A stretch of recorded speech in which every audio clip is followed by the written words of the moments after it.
Assalamualaikum warahmatullahi wabarakatuh. Perkenalkan, nama saya Hasan Akule di channel Gorontalo Kreatif. Iya, di video kali ini kita akan melakukan perjalanan dari Helumo menuju Paguyaman ya, menggunakan kendaraan roda 2 yaitu motor ya. Jadi jalan-jalan kita ini kali ini untuk melihat situasi dan kondisi kampung halaman, yaitu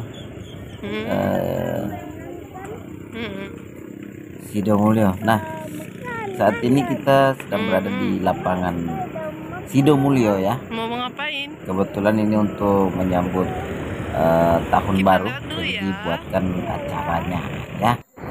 Oke, sekarang kita ada di Boliohuto di pertigaan Parungi. Ini posisinya di pertigaan Parungi. Dan sekarang kita masuk di perbatasan Kabupaten Gorontalo dan Bualemo yang terletak di Molombulahe. Oke teman-teman, jika teman-teman suka dengan video ini, maka jangan lupa untuk bisa sumbangkan subscribe-nya dan nyalakan tombol loncengnya agar supaya saya lebih semangat lagi untuk membuat video-video situasi yang ada di kampung halaman, yaitu di Gorontalo.